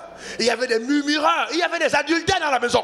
Mais est-ce qu'ils sont morts? Il y avait des premiers-nés qui étaient turbulents. Est-ce qu'ils sont morts? Qu'est-ce qui les a protégés? Qu'est-ce qui a protégé? Alors ça veut dire que l'autel de Dieu était capable de les garder parce que le sang a été mis sur les deux poteaux et sur les linteaux. Maintenant, allons-y plus loin. On peut aller plus loin? On peut aller plus loin? Est-ce que vous pensez que tous les enfants d'Israël sont sortis indemnes? Non. Parce qu'il y a toujours des gens qui n'obéissent pas. Mais la Bible ne nous a pas tout. Il y a des gens qui ont dit à Moïse va venir nous dire quoi ici? Mais le sang sur les poteaux et les linteaux. Dormons. Cette nuit-là, il y a eu des dégâts. Il n'y a pas de dégâts parce que le diable est fort. Il y a des dégâts parce que l'instruction n'est pas respectée. Donc les dégâts arrivent parce que l'instruction n'est pas respectée. Maintenant, les dégâts dans ta vie arrivent parce que tu refuses d'appliquer le sang. Au lieu de mettre le sang de Jésus, tu mets le sang des boucs. Voilà le problème que tu as. On te dit le sang de Jésus, tu mets le sang des boucs. Donc il y a des dégâts parce que tu ne respectes pas les instructions de Dieu. Tu vois ça? Dans la maison. Les gens ont été touchés à cause, voyez-vous, de leur désobéissance. Alors que ceux qui ont obéi à l'instruction ont été gardés. Je lève ma main vers le ciel. Je déclare établi. Dans le nom suprême de Jésus. À cause du sang d'agneau qui a coulé à la croix et de sa voix qui se fait encore entendre aujourd'hui, tu es protégé au nom suprême de Jésus. Que ce sang couvre ta vie, qu'il protège cette église, qu'il protège nos assemblées, qu'il protège nos frères et sœurs. Nous engageons le sang dans le nom suprême de Jésus. Et nous joignons à la voix du sang, la voix de notre témoignage, dans le nom suprême de Jésus.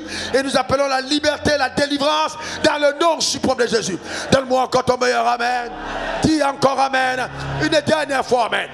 Maintenant, ce qu'il faut comprendre, c'est que quand tu engages le sang, tu appelles le jugement. Quand le sang de Jésus est engagé, le retard est rattrapé. En fait, en engageant le sang, tu fais appel à l'alliance et les obligations de Dieu. Donc Dieu a l'obligation d'accomplir ce qu'il a annoncé à Abraham en disant « Toutes les nations de la terre seront bénies à ta postérité ». Donc alors quand tu appliques le sang, tu rappelles l'alliance. Et quand tu rappelles l'alliance, tu rappelles les obligations. Et ça commence à intervenir dans ta vie. Et c'est ainsi que les choses étranges se produisent dans ta vie. Tu dis « Mais je n'ai même pas prié pour ça ». Mais tu as clamé le sang. Tu as déclaré que Jésus est mort pour toi. Ça paraît simple, mais c'est trop puissant. Tu as commencé à dire ça et les choses ont changé. Même ton intelligence a été totalement transformée. Parce que tu as clamé le sang, les choses ont totalement changé. Tu vois ça? Dieu est puissant. Et dans cette bataille que nous avons eue, un jour, une des dames qui sont gardiennes de la sorcellerie, son toit de sa maison a été visité pendant qu'on priait. À distance, le toit, le vent a soufflé, le toit est tombé. Est-ce que vous savez que nous sommes tellement maîtres de la nature? Vous savez, tellement, je dis bien maîtres de la nature, que nous pouvons... C'est parce que les enfants de Dieu ne veulent pas utiliser leur pouvoir. C'est parce que j'ai une cousine qui est venue, qui connaissait le monde spirituel, qui est venue sur un programme de Cabot. Voyez-vous, elle est venue avec sa fille. Et elle était assise à Cabot. Le premier orateur de la veille, c'était Pasteur Marcelo. Il a prêché, la pluie et des... Mais le jour où on est resté sur la pluie, on était tous à pluie. Le deuxième jour, j'étais sur l'estrade. La pluie a encore commencé à venir. J'ai dit non. Ça suffit. Non, on n'est pas des esprits. Nos esprits, c'est pas, ils étaient mouillés sous la pluie, ils écoutaient la parole. Non. On a la capacité de taire la nature. On essaie de dire à la nature, hey, non, maintenant, tu t'arrêtes. Et tu vas tomber. Plus tu tombes après qu'on ait terminé le programme. Pas avant. Le vent a soufflé. J'ai dit, pas avant. J'ai dit, ne soyez pas dit ça. On continue. On a continué. La pluie s'est arrêtée. Quand on est rentré 15 minutes après qu'on ait terminé, que tout le monde est parti, la pluie est tombée. Selon l'ordre qui a été dit, nous avons ce pouvoir. On ne doit pas tomber devant les petits événements. Le problème, c'est qu'on n'utilise pas ce pouvoir. Dis à pour moi, j'ai ce pouvoir. Déclare-le encore. Dis encore. Maintenant, suis-moi bien. Quand tu engages le sang, toute la culpabilité ou alors la condamnation qui a pesé de façon générationnelle est annulée. Ta manière de dire amen m'embête. J'ai tellement envie que tu l'entendes que j'ai même comme l'impression que je veux que mes tripes sortent. En fait, tu vois, quand tu engages le sang, oh là là là là, tu mets Dieu face à ses obligations. Il dit, je verrai le sang et je passerai. Et je frapperai. Ce n'est pas seulement la protection, mais c'est la destruction dans le cas ennemi. Donc ça veut dire que quand j'engage le sang, j'ai réduit au silence les autres hôtels. Les hôtels de famille tombent. Ta manière de dire amen m'embête. Les hôtels de famille tombent. Dis encore amen. Dis encore amen. Quand je le vois, je me rappelle. Sa tante est venue m'attaquer la nuit, sa tante. Il y a des choses qu'on a dit ici. Vous savez, on se tient, on lève la main. Quand on fait ça, j'ai dit, c'est terminé. Ça s'arrête. Ce n'est pas une affaire. J'ai dit, ça s'arrête. À partir du moment où on est spirituellement lié, dans le règne spirituel, et que l'autorité prononce une parole, ça s'exécute. Combien de vous avez rêvé la nuit? Attends, je me mets en haut. Vous avez rêvé la nuit que j'étais attaqué et seulement mon pasteur est venu. Combien de vous ont fait ce rêve? J'étais attaqué, le pasteur est venu la nuit. Il y a beaucoup qui envoient ces témoignages. Le pasteur est venu, j'ai fait en sorte, le pasteur était venu. Pas normal. Pourquoi? Parce qu'en tant que gardien de l'autel, quand je fais les applications du sang, quand la bataille spirituelle est engagée, j'apparais comme étant le gardien de l'autel de Dieu. Ce n'est pas un nouvel autel, c'est la croix. C'est la croix de Christ. Comme pour dire, vous n'avez rien à faire avec sa vie parce qu'il est rattaché à la croix. Je verrai le sang et je passerai outre et je détruirai vos ennemis. Donc Dieu va frapper dans le cas ennemi à cause de la voix du sang. Donne-moi encore ton meilleur amen. Dis encore amen. Donc reste calme. Tout ce que tu as fait, c'est de croire. C'est de croire. C'est de croire. Dans ce même village, amen, quelques temps plus tard, le Seigneur me dit, va bâtir mon hôtel. Maintenant, va construire. Vous savez, quand on parle d'hôtel, c'est un lieu où la présence de Dieu est manifeste. Voyez-vous, même dans votre chambre, quand vous adorez Dieu, c'est un hôtel. Même votre corps, dans la voiture, vous êtes un hôtel de Dieu. Vous n'avez pas allé construire un endroit spécifique. Ah, je viens à 5 h du matin, c'est là où je me trouve. Non. La Bible dit, élevez les mains en tout lieu. Donc je ne crois pas à ces histoires qu'il faut avoir un endroit spécifique où Dieu te parle. Non. Sinon, moi, c'est souvent sur la douche. Et souvent, c'est embarrassant. Hein. Tu es en train avec ta femme et puis Dieu te sait l'esprit de parole. Et puis, amen, tu as le choix. Soit tu continues, soit tu prends ton portable et tu l'aimes. Souvent, Dieu, il est tellement jaloux de l'intimité qu'il est avec toi que souvent, il veut faire interférence. Pour dire, mon gars, je peux aller plus profond.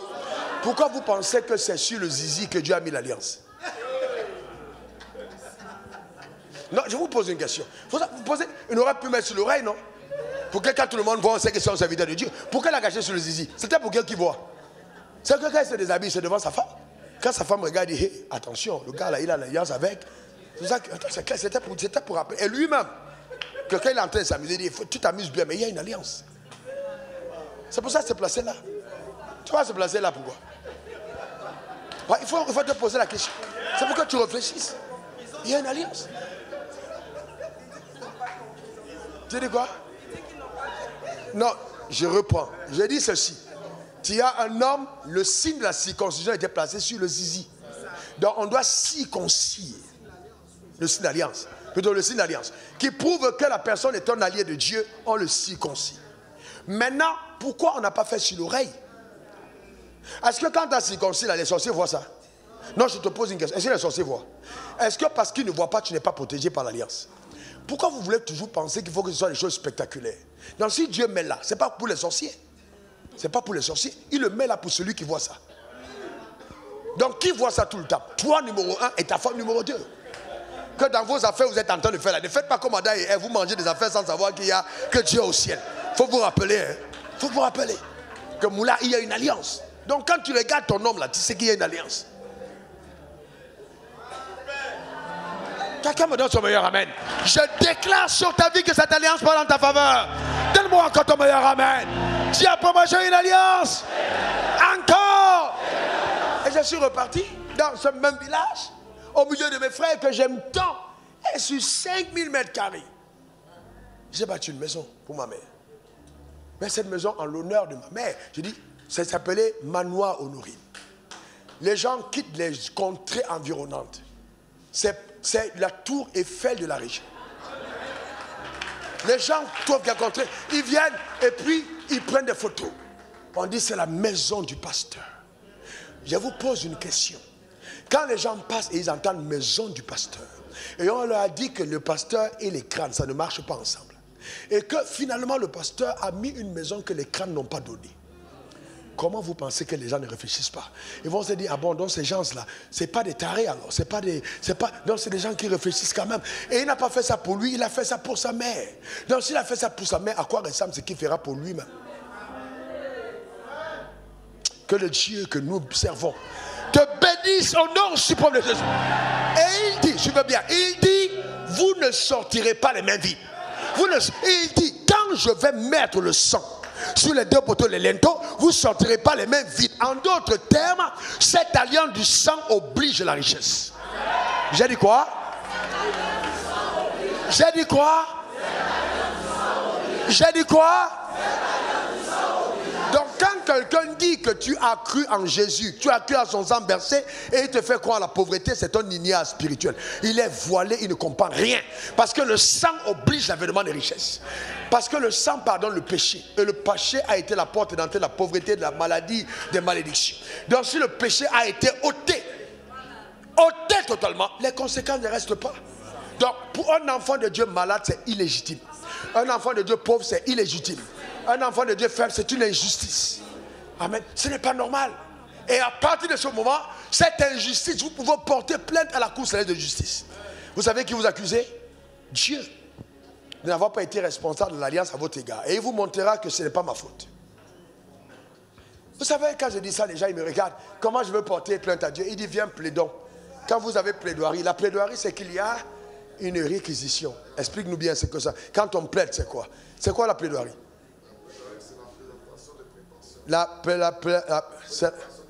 Mettez le volume. Toi, tu es de quel camp? C'est la présentation des prétentions. La présentation... Non, c'est trop compliqué ton français là. La présentation des prétentions. Hein, en français simple. C'est exposer ce qu'on souhaite, ce qu'on veut. C'est exposer ce qu'on souhaite, ce qu'on veut. Mais le souhait et le vœu n'est-il pas basé sur quelque chose, basé sur le droit, basé sur la loi, basé sur des obligations. Donc ça veut dire que quand nous plaidons sur une base de légitimité, que nous pensons être légitimes. Légitime, tout à fait. Et maintenant la partie adverse peut maintenant donner des plaidoiries en réplique. Des plaidoiries en réplique en disant qu'en fait tu es en train de dire ça, mais il y a aussi ça, tu n'as pas vu cet angle, ta plaidoirie n'est pas droite. Maintenant le juge quand il se tient maintenant, il va statuer les deux et pouvoir qu'il y a. Il dit viens plaidons ensemble. Il n'a pas dit que Satan est mêlé dedans. Il dit toi et moi on vient en plaide. Il n'a jamais dit, écoutez-moi, il n'a jamais dit que Satan est mêlé à la plaidoirie. Jamais de la vie. Parce que c'est tellement humilier Dieu que de penser qu'il vous a fait sortir du monde et vous allez vous-même régler vos problèmes. Il dit, viens toi et moi, on plaide ensemble. As-tu déjà plaidé avec le sang de l'agneau pour ta vie en disant, Seigneur, mais voici, j'ai été pardonné, mais je ne comprends pas pourquoi je suis toujours pauvre. Et Dieu va te dire pourquoi. Il va te dire pourquoi les choses ne marchent pas. Viens et plaidons ensemble. Lève ta main droite vers le ciel. On va engager ces paroles. Tu es prêt? J'ai après moi, mon Père, mon Père. Mon Dieu, mon Dieu. Je lève ma main droite vers le trône de la vérité. Et je demande pardon. Pardon. Au Père. Pardon. Au Dieu. Pour l'ignorance. Car tu as dit, mon peuple périt faute de connaissance. Cette nuit, ce jour, ta connaissance m'a été révélée. Je lève ma main vers le ciel. Je décrète, déclare et établis que j'associe ma voix à la voix du sang. Car j'ai vaincu à cause du sang de l'agneau et à cause de la parole de mon témoignage. Maintenant, parce que je suis en Christ, il n'y a pour moi aucune condamnation. Car la loi de l'esprit de vie en Christ Jésus m'a affranchi, m'a délivré de la loi du péché et de la mort. Oui, Jésus a effacé l'acte dont les ordonnances me condamnaient et subsistaient contre moi. C'est pourquoi, en ce jour, je bénis le ciel pour le sacrifice de Jésus à la croix. J'engage maintenant à cet état de maturité spirituelle le sacrifice de la croix, le sacrifice de Jésus, le sang de l'agneau qui parle, qui parle, qui parle. J'engage sa voix sur ma vie. Je protège ma vie, ma famille, mes avoirs, mon église du sang de l'agneau. Je décrète, déclare et établis en tant que sacrificateur pour Dieu. Maintenant, je présente le sacrifice de Christ à la croix par le sang versé. Car c'est pour nos péchés qu'il est mort à la croix. Il a ôté, il a ôté, il a ôté, il a ôté le péché. Je parle maintenant et j'annonce que ce qui a détruit mes pères ne me détruira pas. Car je suis en Christ, nouvelle création, né de nouveau, enfant de Dieu, assis avec Christ dans les lieux célestes. Je règne sur la terre. Tout autel de limitation, feu, feu, tout autel de pauvreté, feu, feu, tout autel de réclamation diabolique, feu, feu, tout autel de famille qui parle quand on m'a destiné, feu, feu, feu. Voici la raison pour laquelle je vivrai longtemps, pour témoigner la véracité de la parole de Dieu, pour témoigner que Jésus-Christ est le sacrifice parfait. Maintenant, toi sur qui le sang de Jésus a coulé, a été versé, toi qui détiens le pouvoir de la nature, je parle et je dis la libation qui me concerne est la libation du sang de l'agneau.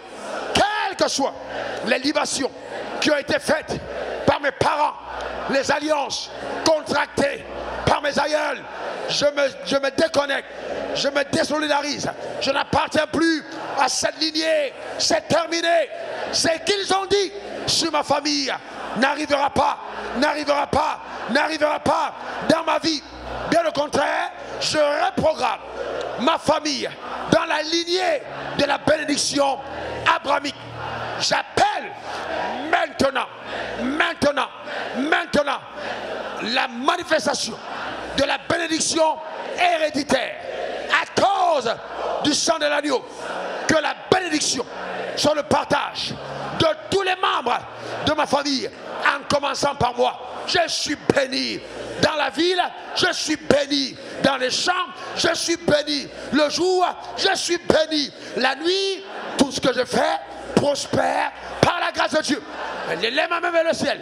Je déclare la malédiction du premier-né n'a pas de pouvoir sur ma vie, car le premier-né de ma famille, Christ Jésus, est bien mort pour moi, sacrifié pour ma destinée, ressuscité pour ma justification. Je brandis son sang, je brandis son sang, je brandis son sang, je brandis son sang, et j'associe la parole de mon témoignage au nom suprême de Jésus. Amen, amen et amen. Vous écrivez de joie.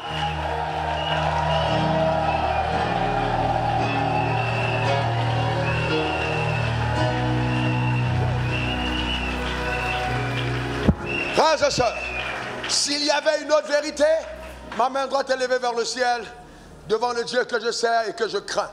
S'il y avait quelque chose d'autre que je vous ai caché, alors je ne serais pas sérieux. Frères et sœurs, je vous dis la vérité, il y a premièrement le fait de reconnaître que la mort de Christ sur la croix, c'est vraiment le sacrifice total. Et que la deuxième chose à faire, c'est vraiment croire que ce sang parle encore aujourd'hui. C'est un sang qui parle encore aujourd'hui, il parle pour ta vie. Il parle dans tous les domaines de ta vie, il parle dans tous les domaines.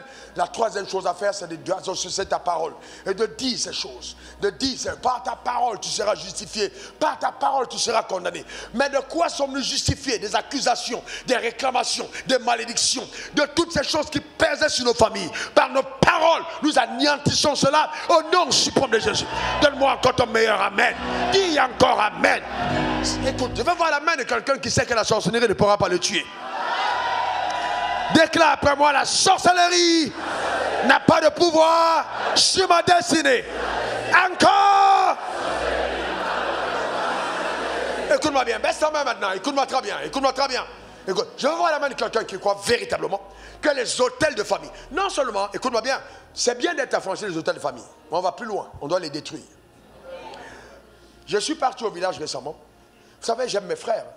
Parce que je me suis dit, moi, Ralouafou, j'ai dit à mes frères, si Dieu m'a rendu riche, je suis l'héritier des richesses qui sont restées longtemps volées par Satan. Ce n'est pas pour moi seul. Donc, Dieu m'a donné vos richesses. C'est chez moi. Mais maintenant, je vous les donne à vous aussi. Parce que quand vous sortez d'Égypte et que vous avez pris des biens chez vos voisins et voisines, ce n'est pas de l'injustice, c'est une réparation des torts. Parce qu'ils ont travaillé pendant longtemps, mais ils n'ont pas été payés. Alors Dieu dit, comme ils n'ont pas été payés, c'était une épargne. Donc tout ce que Satan a pris, c'était une épargne pour te remettre. Donc moi j'ai commencé à clamer avec, en fait vous savez, ce que j'appelle bénédiction héréditaire. C'est-à-dire je clame, même pas ce qu'on m'a volé, mais ce qu'on a volé depuis les lignées. Donc l'héritage qui devait venir à mon arrière-grand-père que Satan a volé. Je dis, je récupère cet héritage. Parce que Satan doit rendre. Amen. Tu es né d'une famille pauvre alors que la destinée était la richesse. Satan a trop volé. Maintenant, ce qui va t'arriver sera tellement éclatant parce qu'il est obligé de tout rembourser en même temps.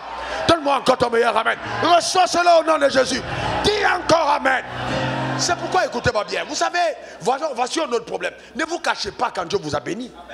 La première personne qui a déclaré les biens des hommes sur la terre, c'est Dieu. Abraham était riche en brebis, riche en bœufs, riche en ceci. Qui a déclaré ses biens? Abraham est mort, mais Dieu a consigné ses biens dans la Bible. Maintenant tu dis non, il ne faut pas. Vous savez, quand Dieu t'a béni, cache-toi. Une maison, on n'allume pas une lampe pour mettre sur la table. Une richesse qui est cachée, c'est une pauvreté. Une richesse qui est cachée, c'est une pauvreté. La gloire est visible, elle n'est pas cachée. Et puis d'ailleurs, quand tu caches, c'est que quelque part, c'est louche ta manière d'avoir eu. C'est louche, tu es un voleur. C'est ça que tu caches. Tu ne veux pas que les gens sachent. Pourquoi tu dois cacher? Tu ne peux pas cacher. Écoute-moi, je viens de voir dans mon esprit un convoi. Un convoi, c'est-à-dire quand tu ne veux pas dans ton village. Écoute-moi bien, je suis sérieux. Même si tu as 2 voitures, loue 3 autres.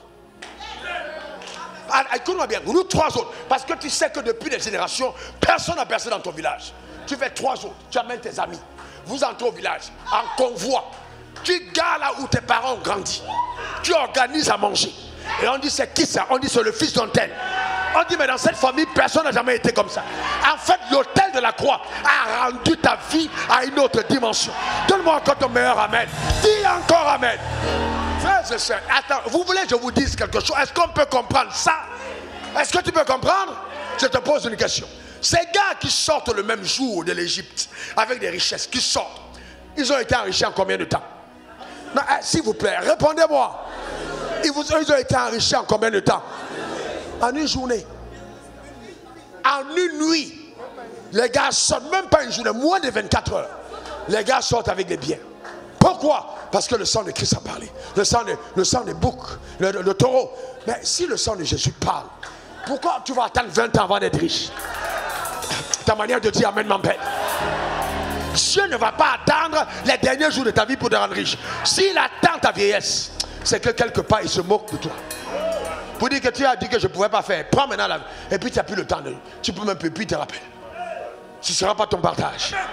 Ce ne sera pas ta portion. Quelqu'un dit en un jour. Encore. En un jour. Le drame c'est quoi? C'est que tu ne demandes pas à tes voisins.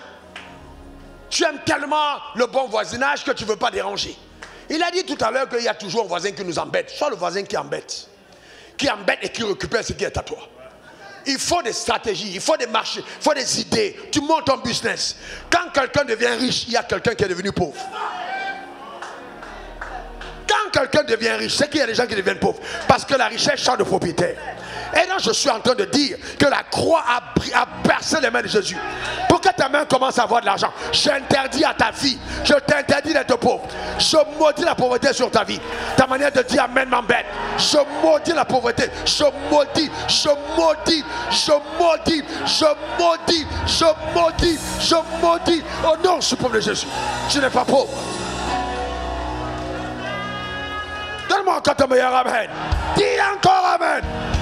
Frères et sœurs, nous sommes des êtres mystérieux. Là où foulera la plante de tes pieds, je te donne cet endroit pour possession et ton héritage. En quoi j'ai dit quoi? Possession et ton héritage. Les choses étranges arriveront dans ta vie. Dis encore ton meilleur amen. Il rendait un témoignage. Pasteur Zando vous a rendu le même témoignage. Ici, le bishop, mon frère. Il dit, on a discuté au petit. Je lui ai expliqué ces choses simples. Il dit, c'est simple. Il me dit, ah bon, je dis, c'est simple. Il dit, prie pour moi. Il m'a fait une offrande, j'ai prié pour lui. Il dit, moi, en tout cas, vraiment, je n'ai jamais vécu ce genre de choses. Que les gens viennent de partout et font des offrandes. J'ai prié pour lui. Et j'ai dit à mes anges, accompagnez-le. Il est monté dans l'avion. Le même jour, avec sa femme. Quelqu'un vient derrière. Vous êtes pasteur? Vous êtes pasteur? Je m'ai mis à cœur de vous faire cette offrande. Qu'est-ce qui est arrivé? C'est juste que quelque chose s'est passé. Récemment, je pars au Cameroun. Reste pas hier là. Je pars au Cameroun. Je suis à la salle d'attente. Un gars court, pasteur. Et puis ce mec à mes pieds. Tu vois, il y a tout là, la VIP qui sont là. Les gens, tu vois, le gars se jette à mes pieds. Et puis, tout de suite, vous savez, comme je sais que je suis d'une classe supérieure. Donc, je prends mon aisance et je suis à mon aise. Pas troublé. Parce que certains, là, ce sont des fétiches. D'autres, c'est les francs plombiers. D'autres, c'est... Donc, il faut... Moi, je suis à l'aise d'être enfant de Dieu. Enfin, je suis à l'aise. Quand je suis à l'aise, c'est-à-dire, je suis content qu'on dise, je suis un enfant de Dieu. C'est pour ça que même quand je suis coiffé au millimètre près. Quand tu me vois, même tu sais que ce gars-là, Dieu est avec lui. Parce que la Bible dit, Salomon, dans toute sa gloire, n'a pas été vêtu comme l'un d'eux. L'un des signes de la gloire, c'est ta manière d'être. Ta manière de te tenir, clairement. Je dis, c'est quoi? Il me dit, attends, j'arrive, il allait prendre son sac, il a sorti une offrande. Il m'a donné publiquement, j'ai prié pour lui. Je l'ai levé, et dans l'élégance prophétique, je l'ai fait asseoir avec moi, en face. Il tremblait comme ça. Il dit, je ne reviens pas. Je te cherche depuis, je reviens. Je dis, calme-toi. Et puis il y a des gens qui observent, il y a des blancs, des noirs, ils disent, calme-toi. Calme-toi. Reprends tes sens. Frère, vous savez quoi? Il ne faut jamais penser que vous êtes des personnes simples. Jamais. C'est parce que tu veux être simple. Tu n'es pas simple. Il y a des choses qui vont t'arriver, c'est-à-dire des choses qui vont t'amener à découvrir la dimension. Je suis dans l'avion retour, les grands frères. Dans l'avion retour, pasteur d'en bas, dans l'avion retour, je suis le matin fatigué. Parce que je ne dors pas tôt. Donc le vol est à 6 heures. On doit être à l'aéroport. Donc je ne dors pas avant 2 heures du matin. Vous savez, le travail, c'est la conception. Travailler, ça demande de la réflexion. Donc vous ne devez pas être des gens paresseux. Parce que la grâce est avec toi, tu dis, je dors. Non, tu travailles. Je suis arrivé à l'aéroport, j'ai eu mes lunettes, il y a toujours 2 types de lunettes qui sont tout noires. Parce que j'ai dit, bon, il ne faut pas que quelqu'un me trouve là en train. Un roi comme moi, je ne dors pas, et puis on voit mes yeux. Non, il faut que je... Il y a des phases, même dans la vie, il faut avoir des phases. Il y a des phases. Vous comprenez? Même quand vous sentez que l'argent a baissé, augmenté en sape. Quand tu sens que tu as une période où l'argent baisse, sape mieux. Parce que c'est important. C'est-à-dire que tu fais make down, pas make up, oui. Pas de, tu te mets bien. Alors je suis assis. Quelqu'un tape là. Je me retourne. Il a tapé. Je me retourne. Je dis oui. Il me dit, pasteur, je viens à Abidjan vous voir. Je dis, comment vous venez à Abidjan me voir? Il dit, je suis envoyé par une famille. Il dit, pour faire quoi? Il dit, je porte une offrande que j'ai avec moi. La famille m'a dit de venir te donner. Authentique histoire devant le Dieu que nous servons. La famille m'a dit de venir vous donner. Dans une offrande qu'on porte, on donne à quelqu'un qui prend le billet d'avion. Donc il faut imaginer, ce n'est pas une frette, c'est une offrande. C'est pas une frette, c'est une vraie offrande. Il m'a dit, je peux te donner ça maintenant. J'ai dit, viens, il n'y a pas de problème, va chercher. Parce qu'il y a 2 solutions. Le gars, il a dit, va chercher. Quand ça vient chez moi, d'abord, il a apporté l'offrande. J'ai prié pour lui et j'ai dit, appelle la famille. Il a appelé la famille. La femme crie, c'est pas possible, c'est pas possible, c'est pas possible. Je laisse d'abord s'extasier. Et puis j'ai dit, ça va, madame, très bien. Votre mari est à côté, mettez-le au parleur. Puis je l'ai béni. Et puis je prends l'offrande, je mets en poche. Donc vous savez, il est à côté, donc je mets en poche, je reste calme. Je ne fais rien. Après un certain moment, je me lève. Mais je m'en vais aux toilettes, je ferme, je concorde. Parce que je veux voir à quoi ressemble le miracle qu'il y a tétan. Parce que j'ai béni le gars.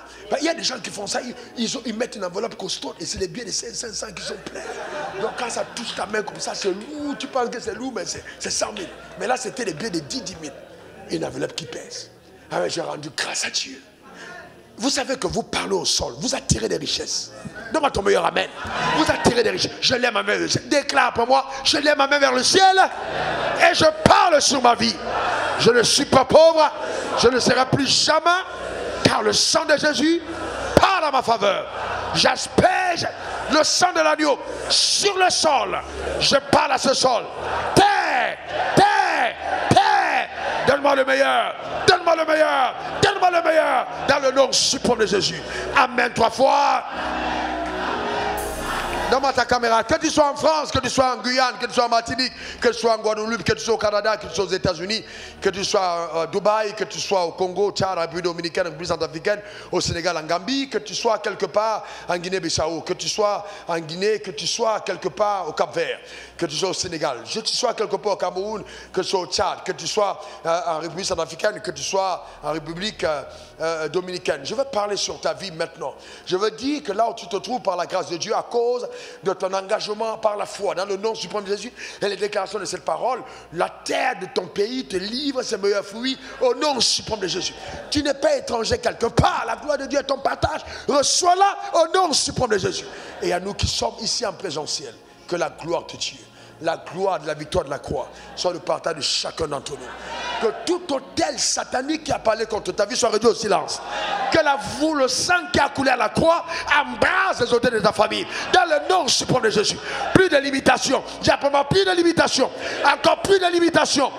Toutes les barrières qui ont été imposées sont renversées. Tu franchis ces barrières. Dans le nom suprême de Jésus. Tu manifestes le règne par la puissance de Dieu. Rien ne t'arrêtera. Tes enfants réussiront. Les enfants des enfants réussiront. Dans le nom suprême de Jésus. Tout ce qui vient de la malédiction est éradiqué, nettoyé totalement au nom suprême de Jésus. Que Dieu bénisse ton âme, que Dieu bénisse ta vie, que Dieu te comble au nom suprême de Jésus. Amen, amen et amen.